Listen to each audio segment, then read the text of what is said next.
Let's go Broncos! Major changes are shifting the balance not just for the Broncos, but for the entire AFC playoff landscape. Sean Payton is manipulating players, rivals are making mistakes, and the timing couldn't be more critical. The Raiders have just weakened their offense. Courtland Sutton's contract suddenly looks like one of the smartest deals in the league, and national analysts are starting to consider Denver's roster the best constructed in football. But the real twist? It's the unexpected names in the Broncos locker room that could decide where this team will go in 2025. Before we reveal all the details, click like only if you've been bleeding orange and blue for over 20 years. And if that's you, leave a comment saying, "Go, Broncos." My heart bleeds orange and blue. Let's start right where the dominoes are falling in the AFC West, because this changes the calculus for the whole division. The Raiders, well, they continue to Raider. With Jacoby Myers being shipped out of Vegas, one of their most reliable receiving threats is off the board, and that's a direct gift to Denver's quest to seize control of the West. This is not a minor move. Myers put up 1,027 yards last season despite a revolving door of quarterbacks. He was laying out in the end zone, finishing tough catches,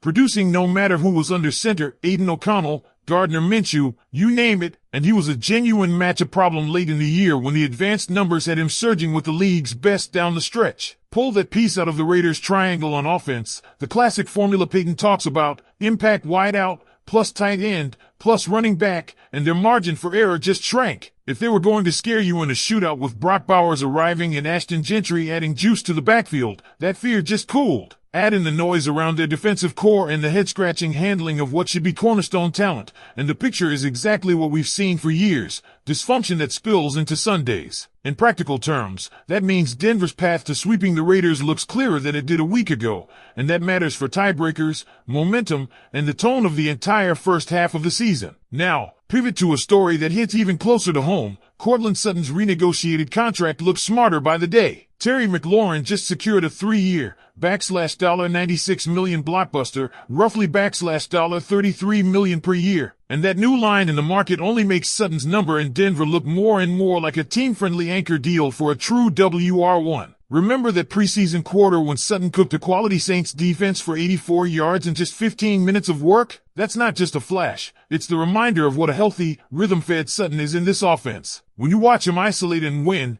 then set that next to McLaurin's new bag, it reframes Sutton's value as a bargain that gives Payton breathing room to build the rest of the roster. It's exactly how contenders stay flexible deep into winter. Zoom out to the AFC landscape, because the Broncos aren't just chasing the Chiefs, they're jostling with an emerging pack for playoff seeding. The Texans' defense is nasty and a problem for everyone, but their offensive line is suspect, and the plan to balance C.J. Stroud with a reliable ground game just took a hit with Joe Mixon expected to miss the first 4 games. You never cheer injuries, and we all hope for quick recoveries, but the reality is availability tilts playoff races. A Houston team trying to find rhythm without its top back in September is more likely to hand away one of those coin flip results that determine seeding in December. Stack that alongside other cross-conference dramas, Micah Parsons still holding out, Trey Hendrickson holding out in Cincinnati, and you get the sense that many contenders are dealing with turbulence while Denver's horizon looks remarkably clear. And that clarity isn't just a vibe, it's showing up in how national voices are discussing this roster.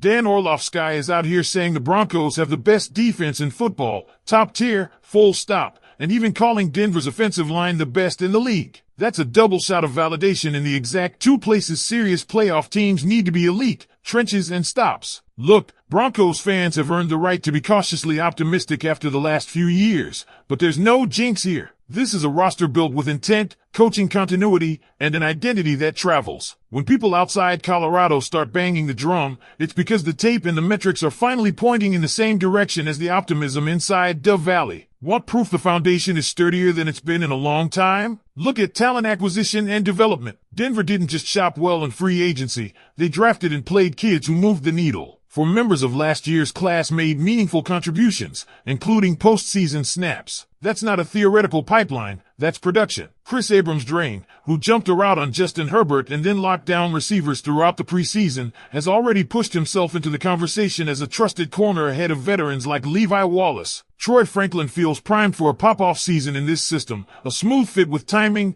leverage, and yards after catch opportunities already baked into the play menu. Jonah Ellis, 5 sacks as a 21-year-old. Yes, that matters when you're projecting pass rush juice for a full NFL slate. And Bo Nix didn't just look competent, He looked like a Rookie of the Year caliber field general if not for one of the wildest first-year explosions elsewhere in the league. When your draft actually plays and your rookies actually help you win real games, it changes everything about how you plan September through January. Which brings us to the fun part, imagining this same time next year. If Payton's draft record in Denver holds, we'll be sitting here talking about Q, Robinson, R.J. Harvey, Pat Bryant, and Jade Barron as guys who not only made the roster but carved out roles by midseason. That's the compounding effect of back-to-back classes that hit. Special teams becomes faster and more reliable, rotational snaps stay fresh into the fourth quarter, and your injury insurance looks like legitimate depth instead of duct tape. That's how playoff runs survive the inevitable attrition of a 17-game season. For the folks clutching the preseason doesn't matter card, sure, the standings reset tomorrow. But context matters. Denver finished the preseason with the #1 offense and the #1 defense. That's not a parade stat. It's an indicator of how organized the first and second units looked installing the menu and executing fundamentals, red zone efficiency,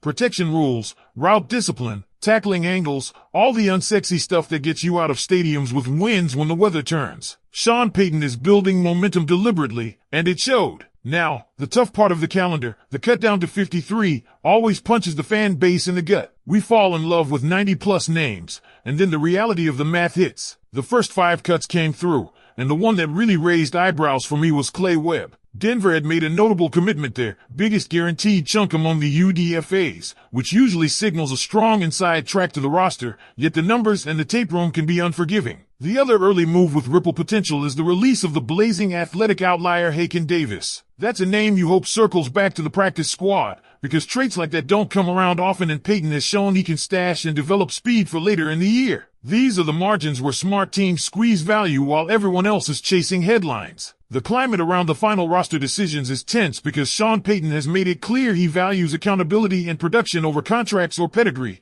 and that always shakes things up. The early cuts like Clay Webb and Haken Davis already signaled that the Broncos won't hesitate to move off players even when financial investment or raw athleticism pointed to them having a stronger chance. Now, as the final 53 crystallizes, the question becomes who sneaks in and who gets pushed to the practice squad. 2 names fans are watching closely, Audrey Esme and Caleb Bloner, highlight just how razor-thin the margin can be. Esme's versatility and motor have stood out in camp reps, the kind of energy Payton likes to deploy in rotational snaps when he wants fresh legs without sacrificing effort. Bloner, on the other hand, has shown flashes in coverage and special teams that might just tip the scales in his favor. But the hard truth is the last 5 to 7 spots on any NFL roster are usually less about who deserves it most and more about which puzzle pieces complete the balance Payton envisions. The dynamic gets even more interesting when you consider how the Broncos rookies have forced their way into meaningful roles. Chris Abrams-Draine locking up a roster spot early pushed veteran depth options down the board, and that ripple may be exactly what squeezes out someone like Wallace. Troy Franklin's smooth integration into the passing game gives the staff confidence to roll with youth over a safer veteran name, and that can leave some fringe guys on the wrong side of the line. Jonah Ellis not only made the roster but looks poised to be a rotational pass rusher right away, and that shifts numbers in the defensive front room. Every time one of these rookies establishes themselves, a chain reaction starts in another position group, and when the Broncos finish cutting down to 53, the fingerprints of this draft class will be all over the final configuration. What also can't be ignored is how much the Broncos' strong preseason has empowered Payton to make these choices with conviction. If Denver had stumbled through August, he